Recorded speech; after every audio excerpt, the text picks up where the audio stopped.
Very good morning, students. Earlier we have started chapter 1, Our Environment of Geography. Today we will take a quick review of this chapter, tell what we have studied earlier, and we'll discuss the remaining portion of this chapter too. First, what is environment? It means surrounding. Environment जो हमारे आसपास की जो चीज़ें हैं वो हमारा environment है।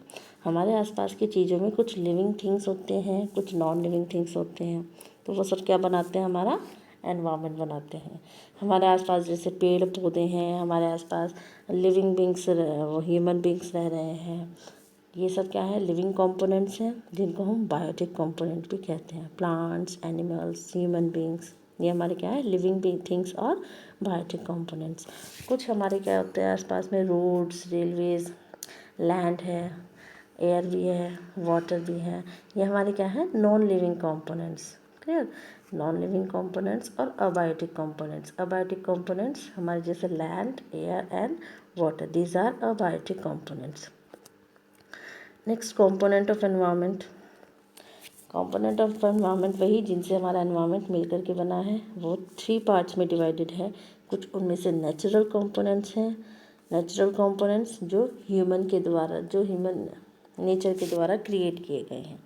कौन से कंपोनेंट्स जो नेचर के द्वारा क्रिएट किए गए हैं, वो आपके कौन से कंपोनेंट्स हैं? नेचुरल कंपोनेंट्स, जैसे land, water, air, living things. ठीक है, ये आपका क्या है? नेचुरल कंपोनेंट है। नेक्स्ट है आपका human made components. Human made components ये जो ऑब्जेक्ट्स हैं जो ह्यूमन के द्वारा क्रिएट किए गए हैं, जैसे आपका roads, railways, institutions, schools, hospitals, ये सब क्या है? बिल्डिंग्स, ये सब क्या है? आपके ह्यूमन मेड कंपोनेंट्स। नेक्स्ट है आपका ह्यूमन कंपोनेंट। ह्यूमन कंपोनेंट में ह्यूमन बींग्स आ जाते हैं, जैसे एक इंडिविजुअल मीन्स एक पर्सन है, एक फैमिली है, एक पूरी कम्युनिटी है। क्लियर? ये सब क्या आ जाएगा? आपका ह्यूमन कंपोनेंट आ जाएगा। नेचुरल एनवायरनमेंट हमने जाना किससे मिलकर बना है? वो थिंग्स जो कौन क्रिएट करता है? नेचर क्रिएट करते हैं, वो नेचुरल एनवायरनमेंट है। इसमें कुछ लिविंग थिंग्स होते हैं, कुछ नॉन लिविंग पार्ट्स होते हैं। लिविंग कंपोनेंट जिनको बायोटिक, जैसे एनिमल्स, ह्यूमन बींग्स, प्लांट्स, और abiotic component it means non living components और नॉन लिविंग पार्ट, जैसे लैंड, वाटर एंड एयर। चलिए, नेक्स्ट है आपका a part of natural environment, lithosphere. Lithosphere it means land. ये क्या है? जो हमारे लैंड पार्ट होता है, ये आपका रॉक्स, मिनरल्स या फिर थिन लेयर ऑफ सॉइल, वो आपका किस में आता है? लिथोस्फीयर में। इसमें कई प्रकार के लैंड फॉर्म्स भी क्रिएट होते हैं। लैंड फॉर्म्स भी हैं, जैसे माउंटेन्स, प्लेट्यूज, प्लेन्स, वैलीज, ये सब क्या आ जाएगा? आपका लिथोस्फीयर का पार्ट है। क्लियर? नेक्स्ट है आपका हाइड्रोस्फीयर। हाइड्रोस्फीयर जितनी भी वाटर बॉडीज़ हैं अर्थ सरफेस पे, nearly 70% of earth surface is covered with water bodies, और इसमें से सबसे ज़्यादा किसका पार्ट है? ओशियंस का पार्ट है। तो वाटर बॉडीज़ जितनी भी हैं हमारी अर्थ पे, वो क्या बनाती है बेटा? हाइड्रोस्फीयर।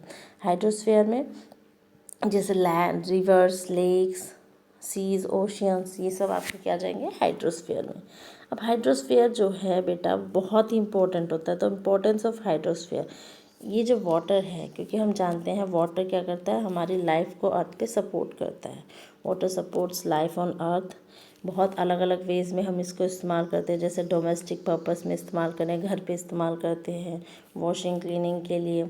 अब हम एग्रीकल्चर में इस्तेमाल कर रहे हैं, इरिगेशन के लिए, इंडस्ट्रीज़ में इस्तेमाल किया जाता है, ट्रांसपोर्टेशन में, इलेक्ट्रिसिटी जनरेट करने के लिए हम वाटर को इस्तेमाल करें। तो water is used in various purpose.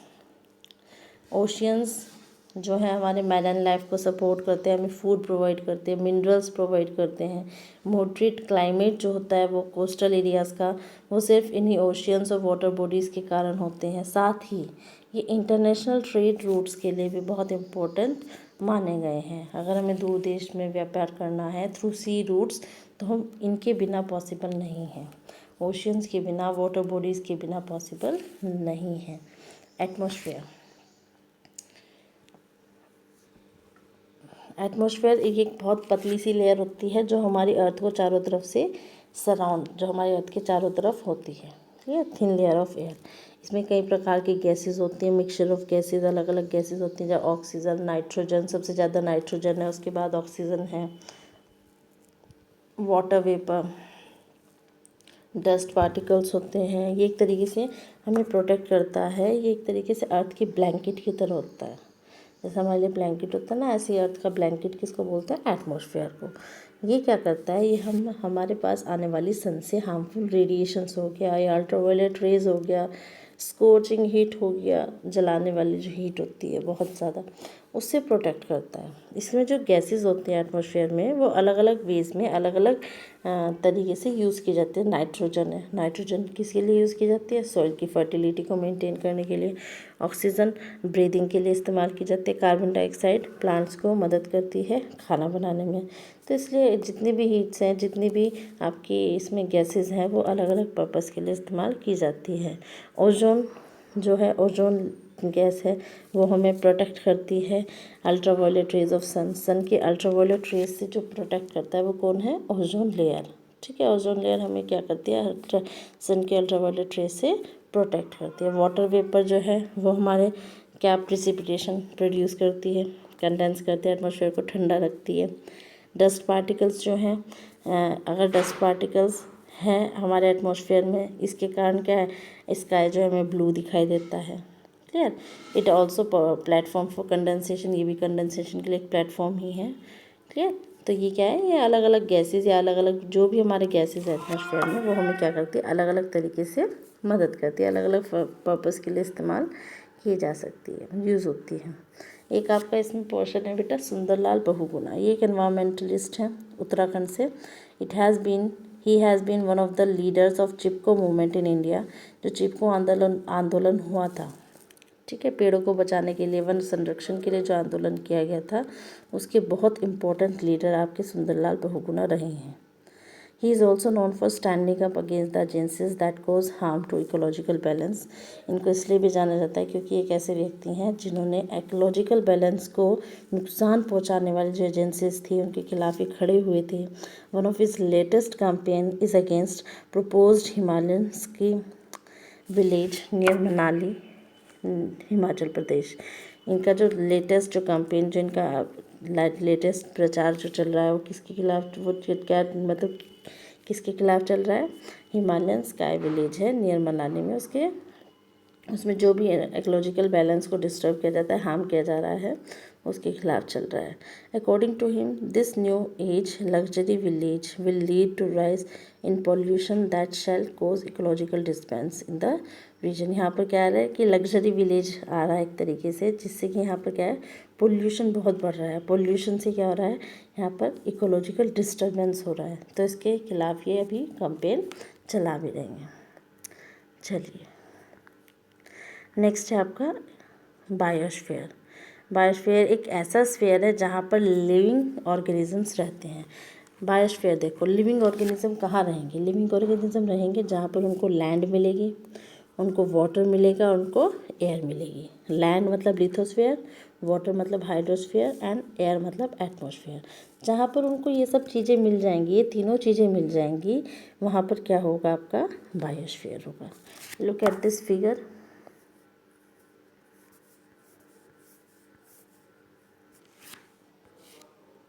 This one, lithosphere, atmosphere and hydrosphere. जहाँ पर ये तीनों मिल गई, यहाँ पर क्या है बेटा? आपका ये है आपका बायोस्फीयर। यहाँ पर लैंड भी, एटमॉस्फेयर भी, और लैंड भी है, एटमॉस्फेयर भी है और हाइड्रोस्फीयर भी है। इट मीन्स यहाँ पर लैंड भी है, एयर भी है और वाटर भी है। और तीनों चीज़ें बहुत ही एसेंशियल होती है लाइफ सपोर्ट के लिए, लाइफ के लिए। तो इन तीनों के इंट्रैक्शन से मिलके क्या बना है? आपका बायोस्फीयर। क्लियर? चलिए, तो बायोस्फीयर वो जहाँ पर लिविंग ऑर्गेनिज्म रहते हैं, वो लिविंग ऑर्गेनिज्म कहाँ रहेंगे? जहाँ पर ये सब चीज़ें उनको मिल जाएंगी। तो it is a narrow zone of earth where lithosphere, hydrosphere and atmosphere meet and interact with each other to support life. Main components, main elements biosphere के प्रोड्यूसर्स और कंज्यूमर। कुछ प्रोड्यूसर्स होंगे और कुछ कंज्यूमर्स होंगे। जैसे बायोडाइवर्सिटी, हमारी जो अर्थ की सबसे बड़ी जो बायोडाइवर्सिटी है, जो अर्थ की जो वैरायटी ऑफ लाइफ है, उसको बायोडाइवर्सिटी कहते हैं।